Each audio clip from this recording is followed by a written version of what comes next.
향유의 여인 백남해. 왜 이럴까? 심장 속에 미꾸라지 한 마리가 팔딱팔딱 뛰는 것처럼 가슴이 설렌다. 바람 한 줄이 커튼을 풀럭이기만 해도 창밖을 내다보게 된다.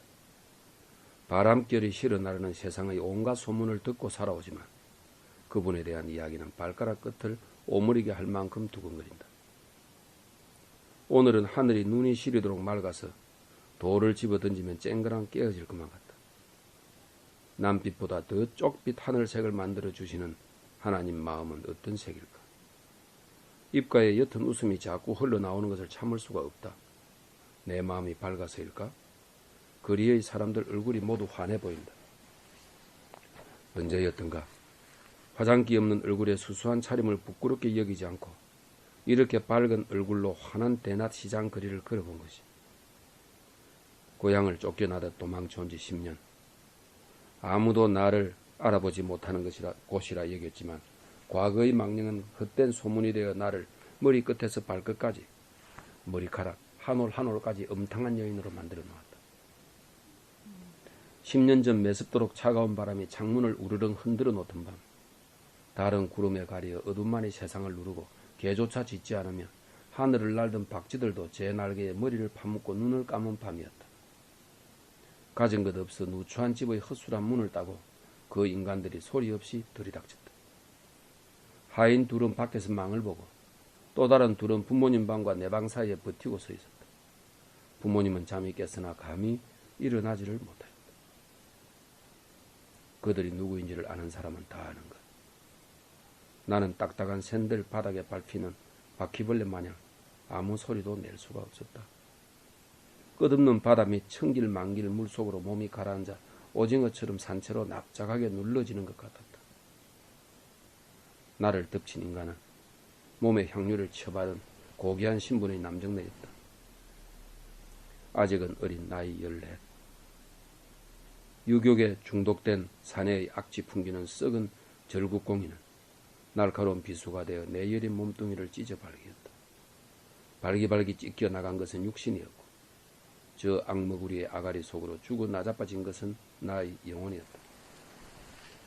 100만 년이나 될 것 같은 추악한 시간이 지나자 그저는 동전 몇 푼을 던져주고는 사라져버렸다. 그제야 엄마는 이불 속에서 소리주게 울었고 아버지는 침대에 걸터앉아 멍한 눈으로 나를 바라보고 있었다. 매섭게 불던 바람이 멈추어버려 나는 흐느끼는 소리를 감출 수가 없었다. 귀신의 한서린 소리가 이럴까? 끄끄. 목구멍으로 숨이 넘어가지 않고 다시 올라갔다. 가슴을 치며 헝클어진 머리카락을 쥐어뜯는데 아버지가 뛰어와서 뺨을 후려갈기고 내 몸을 흔들며 소리쳤다. 숨 쉬어, 숨 쉬어. 예, 숨을 쉬어라. 살아야 해. 나는 힘겹게 숨을 내쉬었다가 가쁘게 들이마셨다. 이제 숨 쉬는 것도 내 마음대로 되지 않았다. 혀를 깨물고 죽고 싶었다. 나는 아직 어리지 않은가? 아직 어린아이인데 이런 일을 당하기에는 아직 어린데. 며칠 동안 온몸이 펄펄 끓었다. 비몽사몽간의 악몽을 꾸는지 헛소리를 하다가 손을 내줬다. 얼마나 지났을까? 모진 것이 사람의 목숨이지 않던가. 살았으니 또 어떻게든 살아가야 하지 않겠는가. 내가 정신이 들어 죽 몇 숟가락을 뜨고 움직일만 해지자 가족들은 야물 틈타 고향을 등져야 했다. 도저히 고향에서 사람들과 얼굴을 마주칠 수가 없었던 것이다.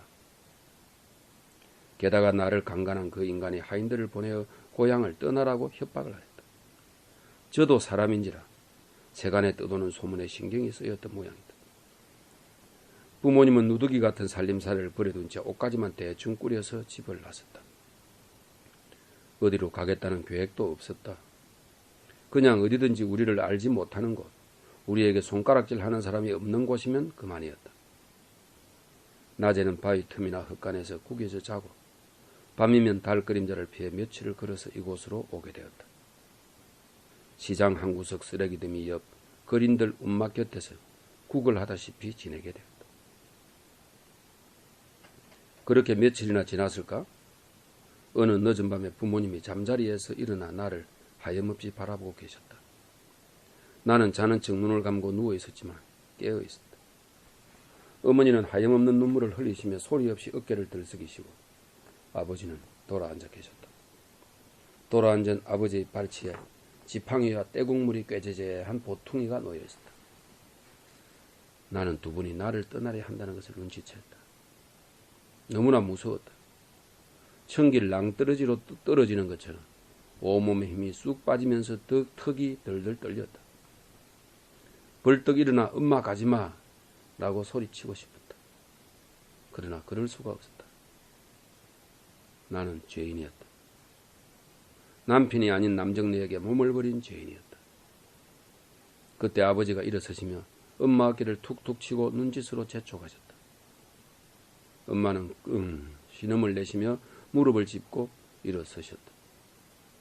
나는 눈을 질끈 감았다. 엄마는 돌아보고 또 돌아보며 떨어지지 않는 발길을 돌리셨고 아버지는 지팡이를 쥔 손을 부르르 떨며 고개를 떨구고 가셨다. 나는 울지 않았다. 아니 이제부터 울지 않을 것이다. 세상에 아무도 없다.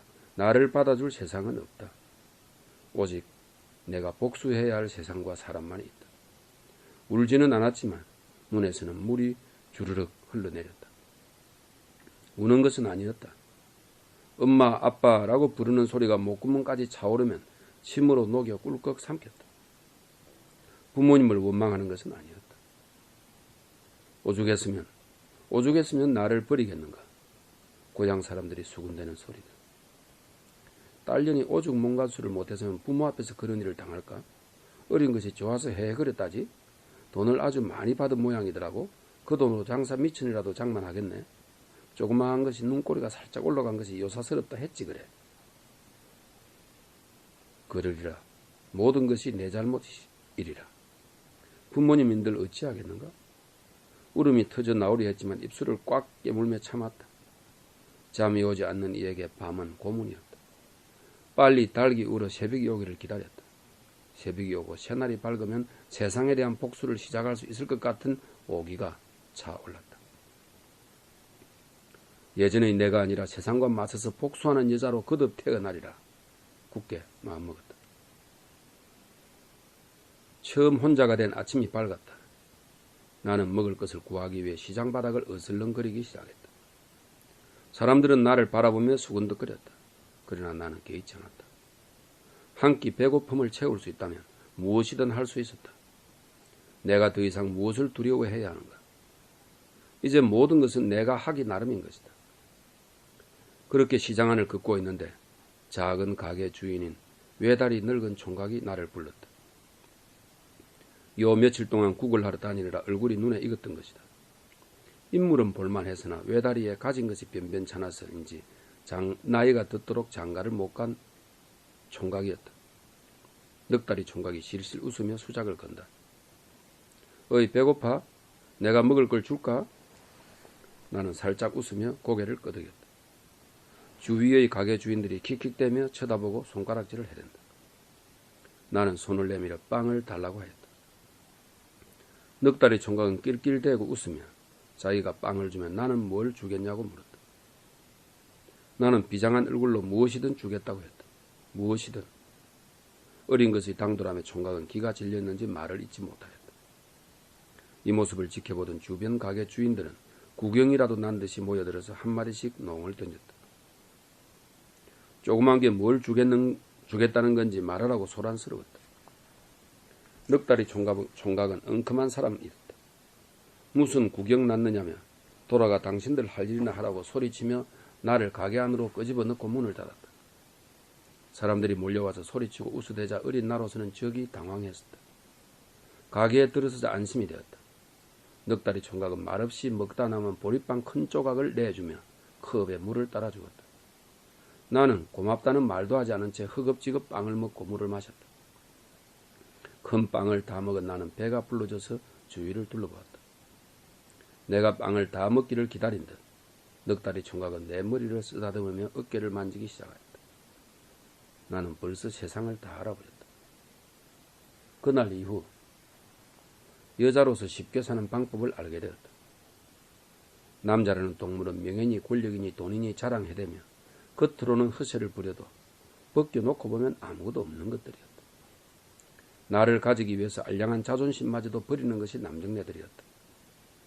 밝은 대낮에는 내가 전염병 환자라도 되는 양 슬슬 피하지만 해가 지고 어둠이 인간의 양심과 체면을 덮어버리면 돈 몇 푼을 쥐고 내 집으로 찾아들었다. 잠자리에서는 온갖 달콤한 말들을 속삭여 대지만 자신의 할 일을 끝내고 나면 다시 마시지 않을 우물처럼 침을 뱉기 일쑤였다. 그러나 무엇이 걱정이랴. 나는 아직 젊고 나를 찾는 남정네는 밤마다 줄을 섰는데 나를 그렇게 짓밟고도 아무런 가책 없이 사는 그 사내를 원망하지 않는다. 어차피 배우지 못하고 가진 것 없는 우리가 어찌 사람 축에 끼이겠는가? 특히 여자라면 원망하지 않는다. 그러나 복수할 것이다. 그 파렴치한 사내와 모든 사내, 그리고 나를 향해 손가락질하는 세상을 향하여. 해가 지날수록 나의 몸짓은 더 농염해졌고 그 마을과 근동에서 나를 모르는 사람은 없었다. 젊은 나이에 벌써 하인을 몇 명 부릴 만큼 돈도 벌었고 지방 유력자들의 뒷돈을 댈 정도의 배경도 만들었다. 두려울 것도 부려울 것도 없는 삶이다. 나의 요염한 눈짓 한 번에 무사내들이 가슴을 졸이게 되었다. 세상을 다 가진 듯 했다. 그러나 그럴수록 영혼의 생채기는 더 크고 깊어졌다. 생채기에서 짓물러 흐르는 고름은 더욱 끈적이고 역한 냄새를 풍겼다. 사람 대접 받지 못하고 버러지 취급받던 내가 이제는 다른 사람을 짓밟고 있었다. 세상에 대한 복수라고 생각했지만 이건 아니었다. 아, 복수의 대상이 잘못된 것인가?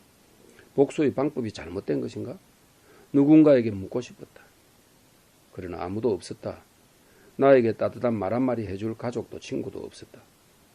악착같이 긁어모은 돈을 보고 달려드는 인간들과 침대에서만 사랑한다고 속삭이는 더러운 남자의 욕정뿐이었다. 아무리 기름진 음식을 먹어도 소화가 되지를 않았다.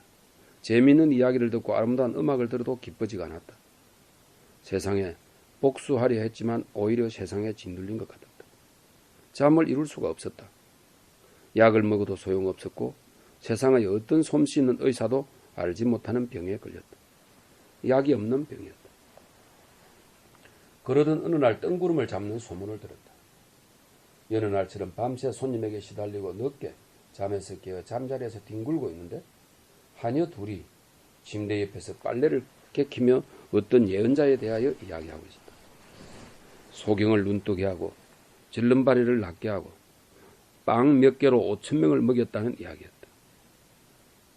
침대에 비스듬하게 반쯤 누워 그냥 또 그렇고 그런 예언자니 선지자니 하며 남의 돈 쉽게 먹으려는 반사기꾼 이야기구나 했다. 그런데 한 하녀가 귀가 번쩍 뜨이는 이야기를 했다. 가늠하다 붙들려 온 여인을 군중들이 돌로 쳐 죽이려 하자. 예언자라는 분이 너희 가운데 죄 없는 자가 먼저 저 여자에게 돌을 던져라 고 하시자 나이 많은 자들부터 시작하여 하나씩 떠나가게 되었고 마침내 예언자께서 그 여자에게 나도 너를 단죄하지 않는다. 가거라. 그리고 이제부터 다시는 죄짓지 말라고 하셨다는 것이었다. 나는 나도 모르게 벌떡 일어나 앉으며 하녀에게 그분이 누구시냐고 물었다. 하녀는 깜짝 놀라며 얼버무리듯 자기도 그냥 들은 이야기라 잘 모른다고 했다. 하녀는 일은 하지 않고 짤짤대고 돌아다닌다고 혼이 날까봐 겁이 나서 말을 하지 못하였다. 나는 떨리는 목소리로 너를 혼내리는 것이 아니니 걱정하지 말고 그분이 누구신지 말하라고 했다. 하녀는 이리저리 눈치를 보다가 조심스럽게 나자렛 사람 예언자 예수라고 말하였다. 예수. 이름을 입속으로 되내는데 가슴이 싸해지며 콩닥콩닥 뛰는 것이 어느 1000년 전부터 기다려온 이름 같았다. 나는 그날 이후 그분을 배워야겠다는 열망이 속에서 자라나는 것을 알 수 있었다. 그분을 꼭 배워야 한다. 그분이라면 나의 이 엉어리진 삶을 풀어주실 수 있을 것 같았다. 나는 하녀에게 더 자세한 이야기를 알아보라고 내보내었다. 어떤 날은 하녀가 전하는 말씀에 빠져서 먹는 것을 잊기까지 하였다. 그분의 이야기 하나하나가 바로 나에 대한 이야기였다. 건강한 이들에게는 의사가 필요하지 않으나 병든 이들에게 필요하다. 는 말씀을 듣고는 하녀들 앞에서 체면도 없이 엉엉 울고 말았다. 그날 이후 남자 손님을 받지 않았다. 바뀌어야 할 것 같았다. 그분을 뵙기 위해서는 욕정 덩어리인 내 몸을 지옥불이라도 활활 태워 죄로 만들어서 다시 태어나고 싶었다. 그러나 그것이 어찌 사람의 힘으로 가능하겠는가? 하나님께서만 하실 수 있는 일이니. 시간이 지날수록 그분을 뵙기가 두려워지면서도 목마르게 기다렸었다. 어느 날 하녀가 급히 달려와서 소식을 전했다. 내가 전과 달리 사람들에게 친절하고 하인들을 잘 돌봐주게 되자 하녀들도 덩달아 곰살맞게 굴면서 그분의 소식이라면 작은 일이라도 듣는 즉시 전해주었다. 그런데 오늘따라 호들갑을 떨며 숨쉴 겨를도 없이 하녀가 말했다. 내일 그분이 우리 마을에 오신다는 것이었다. 나는 하녀의 말을 듣고 멍해졌다. 하녀가 이상하다는 듯 멍하니 있는 내 눈앞에 손을 휘저으며 나를 불렀다. 아씨, 어디가 편찮으세요? 나는 퍼뜩 정신을 차리며 물었다. 그래, 괜찮아. 근데 그분이 어디에 묵으실까? 그거야 아직 모르겠는데요. 하녀는 고개를 갸우뚱하며 대답했다. 그렇겠지. 나는 혼잣말처럼 중얼거리다 벌떡 일어섰다. 무언가를 준비해야 했다. 그분이 오신다는데 가만히 있을 수는 없었다.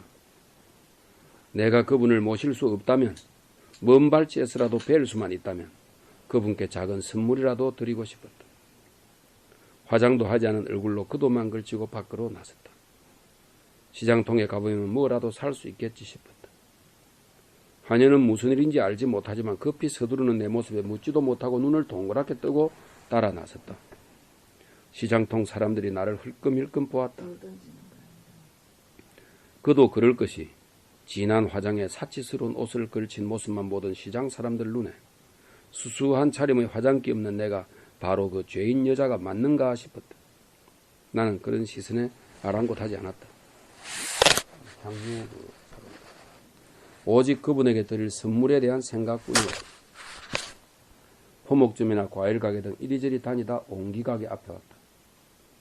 얼마 전까지도 오랫동안 문을 닫았던 옹기 가게가 열려 있었다. 이상하여 누가 있나 하고 이리저리 안을 살피면서 옛날 일을 떠올렸다. 5년 전 몸장사가 잘 되어 돈을 조금 벌자 비참했던 지난날을 보상받기라도 하겠다는 듯 나는 한껏 멋을 부리고 시장통을 휘젓고 다니는 것을 좋아했다. 가게 이곳저곳에 들어가서 물건을 구경하기도 하고 밤 손님을 끌기 위해서 남정네들에게 눈웃음을 흘리기도 했다. 내가 작정하고 유혹하면 넘어오지 않는 남자가 없었다.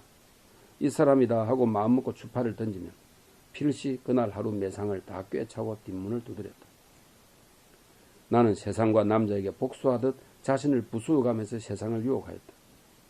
그날도 내가 시장통에 나타나자 남자들은 해벌레에 정신을 못 차렸고 여자들은 시샘과 질투, 분노의 욕설을 퍼부으며 남편 단속하기에 바빴다. 굉장히 미행이 있는 거야. 그런 것쯤이야 이미 이골이나 나였다. 아니, 그럴수록 더욱 기분이 좋아졌다. 세상을 향해 뿌리는 내 음욕의 독이 사람들 심장에 서서히 퍼져가는 것만 같았다. 덕이 만만한 미소를 지으며 생선 가게를 들어갔다. 주인이 엉큼한 웃음을 지으며 두 손을 마주 비비면서 뭘 찾느냐고 묻는다. 나는 생선 한 마리를 툭 치며 이것보다 큰 남자를 찾는다는 농을 던졌다. 주인은 입을 다물지 못하고 킬킬대며 좋아했다. 오늘 밤에는 이 인간을 잠자리로 끌어들여 볼까 생각하며 주인 난 어깨를 툭 치는데 앞불사 저쪽 어두운 구석에 여자 주인이 앉아있었다. 주인 여자는 기다렸다는 듯이 오냐 이 연놈들 잘 걸렸다. 썩을 년이 어디서 환양질이냐. 벼락같이 소리를 지르며 내 머리채를 잡고 흔들었다. 나는 비명을 지를 새도 없이 머리채를 잡힌 채 가게 밖으로 밀려나서 나자빠졌다. 우당탕 생선 함지가 쏟아지고 양동이 몇 개가 박살이 났다. 무슨 구경이 났는지 보려고 사람들이 몰려들었다. 주인 여자의 이 환양년이 우리 남편에게 꼬리친다는 비명에 가까운 고함 소리에 구경하던 여자들이 평소 눈에 가시 같았던 나인지라 이때다 싶어 합세하여 짓밟고 걷어찼다. 나는 채이고 밟힌 옆구리와 어깨가 아팠지만 폐악을 쓰며 주인 여자 머리채를 맞잡고 버텼다. 사태는 걷잡을 수 없게 되었다. 남편들은 저만치서 실실 웃으며 구경하고 있을 뿐이었다. 이때였다. 투박하고 큰 손이 여자들을 하나둘 떼어내면서 굵고 낮은 목소리로 자, 이제 그만하세요. 사람 잡겠습니다. 자, 그만하세요. 하는 것이었다. 여자들도 너무하다 싶었는지 하나둘 떨어져 자기 가게로 돌아갔다. 큰 손의 남자가 마지막 남은 생선 가게 여주인을 떼어내고 번쩍 안아들고 가게 구석 의자에 앉혔다. 그리고 몇 마디 위로의 말을 하고 밖으로 나왔다. 주인 여자는 아직 붐이 풀리지 않았는지 가게 안에서 내게 욕설을 퍼붓고 있었다. 나도 일어나서 옷의 흙먼지를 털지도 않은 채 맞대고 욕을 하였다. 아프기보다 분해 죽을 지경이었다. 화장은 뭉그러지고 옷은 찢어져서 엉망이었다. 입가가 짭조름한 것이 피가 나는 것 같았다. 손등으로 입술을 쓱 닦는데 그 남자가 다가와서 목에 두른 수건을 건네주었다. 머뭇거리다 수건을 받아들고 얼굴을 보니 이마가 시원하고 눈이 부리부리했다. 코는 뭉툭하니 크고 입술도 두툼한 것이 말 수가 없어 보였다. 잘생긴 얼굴은 아니었지만 믿음직한 인상이었다. 수건으로 입술을 닦는데 땀냄새가 났다. 그런데 싫지가 않았다. 내가 빤히 쳐다보자 그 남자는 얼굴이 붉어지며 황급히 자기 가게로 들어갔다. 옹기 가게였다. 나는 그 남자 뒤를 따라가서 수건을 가게 안으로 집어던지며 앙칼지게 말했다. 이런 더러운 수건을 누가 쓴대요? 그리고 급하게 집으로 돌아왔다. 그날 밤은 손님도 받지 않은 채 일찍 불을 끄고 잠자리에 누웠다. 낮에 있었던 싸움 때문에 아직 분이 가라앉지 않았다. 그리고 그 남자 얼굴이 자꾸 떠올랐다. 내가 왜 그 남자에게 그렇게 못되게 굴었을까 생각하니 화가 났다. 그날 이후 시장엔 잘 나가지 않았다. 혹시 나가야 할 때는 하인 둘을 앞세우고 화장을 더욱 짙게 하고 요란한 옷차림을 하였다. 시장에 나가면 옹기 가게에 들러 쓰지도 않을 옹기를 몇 개씩 사면서 이런저런 핑계를 붙여서 값을 깎거나 트집을 잡아서 그 남자를 쩔쩔 매게 만들었다. 집으로 돌아오면 늘 후회를 하면서. 몇 개월이 지났을까? 해가 져서 어둑해지는데 10걸음쯤 떨어진 곳에 있는 집 앞 큰 나무 뒤에 그 남자가 서 있었다. 내 집에 손님으로 오는 남자들은 모두 뒷문으로 숨어 들어오는데 집 앞 나무 뒤에 숨어 있는 것은 왜일까? 나는 커튼을 살짝 긋고 그를 보았다. 그도 내가 커튼 뒤에 있다는 것을 알았는지 무엇라 말을 하려는 것 같았다. 그의 눈빛이 애절해 보였다. 나갈까 망설이고 있는데 뒷문이 열린다. 이런 우라질. 오늘따라 웬 남봉꾼이 낮술을 마셨는지 일찍도 왔다. 남봉꾼을 무시하고 나가려는데 이놈이 팔을 잡으며 놓아주질 않았다. 실랑이를 버리다 커튼을 젖히고 보니 그가 보이지 않는다. 밖으로 나가보았지만 그는 보이지 않았다. 손님과 신랑이 버리는 모습에 실망한 것일까? 이런 나를 받아들일 용기가 없었던 것일까? 만약 그가 나에게 손을 내밀었으면 나는 어떻게 했을까? 나는 그날 밤 내내 울었다. 남봉꾼은 겸연쩍은 얼굴로 우는 내 모습을 물끄러미 쳐다보다가 잠이 들었다. 옛일을 생각하며 옹기가게 안을 유심히 들여다보는데 어둑하여 보이지 않는 저쪽에서 가게 주인 남자가 묻는다. 찾으시는 게 있으세요? 그 목소리가 너무 낯익다. 그 남자, 내가 유일하게 마음으로 품었던 남자. 내게 한 번도 웃어주지 않았지만 나는 그 속을 알고 있었던 그 남자다. 무심한 세월은 그렇게 흘러 나는 그를 잊고 있었는데 그 남자의 목소리가 들린다. 떨리는 가슴으로 낮게 묻는다. 전에 여기서 옹기 파시던 그분이세요? 내 목소리를 듣고 가게 밖으로 나오는데 얼핏 그 사람인가 싶었다. 그러나 닮기는 하였지만 아니었다. 명치 끝이 아릿하고 혀가 아프다. 어질하여 쓰러질 것 같은 나를 옹기 가게 주인이 부축하자 하녀는 놀라서 물을 찾는다. 하녀가 뜨거운 물을 마시고 정신을 차린 나는 의아해 하는 가게 주인에게 묻는다. 혹시 전에 여기 가게 주인 남자를 아세요? 지금 가게 주인의 얼굴이 어두워지며 낮고 짧게 말한다. 그분 제 형님이십니다. 혁명당원이셨는데 로마군과 싸우다 돌아가셨습니다. 제 형님을 아십니까? 나는 어지럼증이 일어 아무 말 없이 하녀의 어깨에 기대어 자리를 떴다. 멀어지는 나를 향해 그 남자의 동생이 말했다. 형님께서 돌아가시기 전 누군가를 애타게 찾으셨습니다. 하녀가 뒤를 힐끔 돌아보고 내 눈치를 살폈다. 나는 못 들은 척했다. 5년 전 그날 아마도 혁명당에 가는 날이었으리라. 무심한 사람. 그날은 일찍 자리에 누웠다. 지나간 세월과 아마도 처음이자 마지막일 사랑의 기억에 대한 정리가 필요했다. 울지 않았다. 남자 때문에 울 만큼 순수하지 못하게 변한 자신이 미웠다. 그렇게 잠이 들었고 꿈속 내내 그 남자가 나타났지만 얼굴을 보여주지 않고 뒷모습으로만 다가왔다가 사라지고 또 다가왔다가 사라졌다. 다음날 아침 온몸이 두들겨 맞은 듯 뻐근하였지만 마음은 상쾌하였다. 하녀가 밤새 끙끙 앓으시던데 괜찮으시느냐고 걱정스럽게 물었다. 나는 모든 근심을 털어버린 듯 가벼운 마음으로 웃으며 함께 외출하도록 준비하라 말하고 세수를 하였다.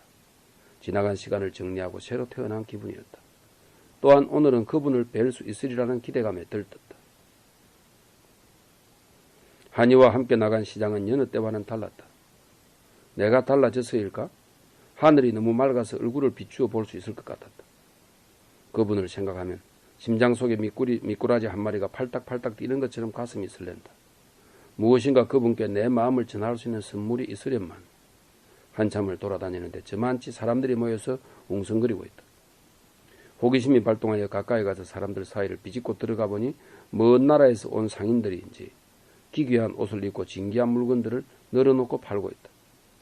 사람들은 신기한 듯 물건 하나하나를 유심히 보며 흥정을 하고 있었다. 나도 진열된 물건을 쭉 둘러보는데 은은한 빛이 나는 옥합이 눈에 들어왔다. 안에 무엇이 들었는지 궁금했다. 한이에게 옥합을 가리키며 무엇이 들었는지 물어보라고 시켰다. 한이가 사람들을 제치고 앞으로 쑥 나서서 큰 소리로 상인을 불러 옥합을 가리키며 보자고 하였다.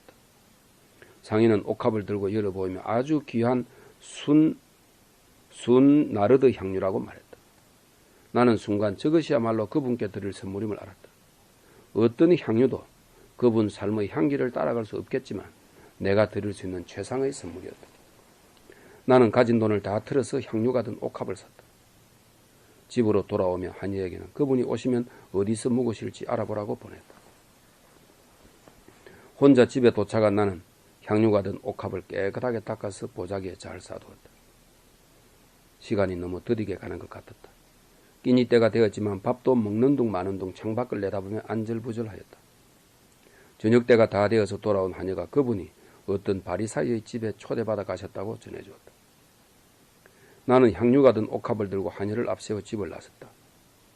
늘 다니던 길인데 너무나 낯설게 느껴지고 길을 밟고 가는지 공중에 둥둥 떠가는지 발에 감각이 없었다. 그분을 찾아가는 길이 이렇게 기쁠 수가. 바리사이의 집에 도착하여 안을 들여다보니 많은 사람들이 여기저기서 식사를 준비하고 있었다. 나를 알아본 몇몇 사람은 오지 못할 곳에 온 사람처럼 힐끔거리며 입을 삐죽대었다. 예전 같으면 한바탕 싸움이 일었겠지만 이제는 그런 것에 개의치 않게 되었다. 먼저 안에 들어가서 동정을 살피던 하녀가 나와서 그분이 식탁에 앉아 계신다고 전해주었다. 나는 온몸에 힘이 쫙 빠지고 심장이 너무 뛰어서 몸 밖으로 튀어나올 것만 같았다. 입술을 꽉 깨물며 식탁으로 가다가 그분의 뒤쪽 발치에 가서 섰다. 뭐라고 말을 하고 싶었으나 입이 떨어지지 않았다. 마냥 눈물이 쏟아지기 시작했다. 나는 엉엉 소리내어 울며 철퍼덕 주저앉았다. 그리고 눈물로 그분의 발을 적시고 머리카락으로 닦고 발에 입을 맞추었다. 그분 발의 때만도 못한 나였지만 그분은 용서하시리라. 나는 준비해간 옥합을 열고 향유를 부어 발랐다. 아무리 귀한 향유도 그분에게는 하찮은 것이겠지만 그분께 드리는 나의 가장 귀한 선물이었다. 고개를 들어 주위를 둘러보았다. 식탁 건너편에 앉은 집주인 바리사이가 아주 못마땅한 눈치였다. 저 사람이 예언자라면 자기에게 손을 대는 여자가 누구이며 어떤 사람인지 곧 죄인인 줄 알 터인데 하고 속으로 말하였다. 내가 더러운 죄인임을 모르는 마을 사람들이 있겠는가? 갑자기 부끄러움으로 얼굴이 확 달아오르며 어찌할 바를 몰랐다. 쥐구멍이라도 있으면 숨고 싶었다. 그때 구원의 복음처럼 예수님께서 말씀하셨다. 시몬아, 너에게 할 말이 있다. 시몬이 스승님 말씀하십시오 하였다. 어떤 채권자에게 채무자가 둘 있었다. 한 사람은 500데나리온을 빚지고 다른 사람은 50데나리온을 빚졌다. 둘 다 갚을 길이 없으므로 채권자는 그들에게 빚을 탕감해 주었다. 그러면 그들 가운데 누가 그 채권자를 더 사랑하겠느냐? 시몬이 더 많이 탕감받은 사람이라고 생각합니다. 하고 대답하자 예수님께서 옳게 판단하였다 라고 말씀하셨다. 그리고 나를 돌아보시며 시몬에게 이르셨다. 이 여자를 보아라. 내가 네 집에 들어왔을 때 너는 나에게 발 씻을 물도 주지 않았다. 그러나 이 여자는 눈물로 내 발을 적시고 자기의 머리카락으로 닦아주었다. 너는 나에게 입을 맞추지 않았지만 이 여자는 내가 들어왔을 때부터 줄곧 내 발에 입을 맞추었다. 너는 내 머리에 기름을 부어 발라주지 않았다. 그러나 이 여자는 내 발에 향유를 부어 발라주었다. 그러므로 내가 너에게 말한다. 이 여자는 그 많은 죄를 용서받았다. 그래서 큰 사랑을 드러낸 것이다. 그러나 적게 용서받은 사람은 적게 사랑한다. 그러고 나서 그분께서 나에게 말씀하셨다. 너는 죄를 용서받았다. 네 믿음이 너를 구원하였다. 평안히 가거라. 그분의 말씀이 끝나자 나는 벌떡 일어섰다. 그리고 다시 엎드려 절하였다. 더 이상 필요한 것은 없었다. 이는 분명 하나님께서 나를 용서하신 것이었다. 나의 고통과 원한과 어린 시절의 악행과 세상에 대한 원망까지 모든 것을 용서하신 것이다. 이것은 화해의 성사이다. 나와 하나님, 나와 세상, 나와 나를 화해시키고 어루만지시는 하나님 은총의 손길인 것이다. 주님의 사랑은 안개가 세상을 포근히 감싸 적게 하듯 이렇게 소리 없이 나를 변화시키고 있었다. 나는 이제 나를 위해 살지 않을 것이다. 내 모든 것을 내어놓아 예수님과 그 일행을 시중들며 살 것이다.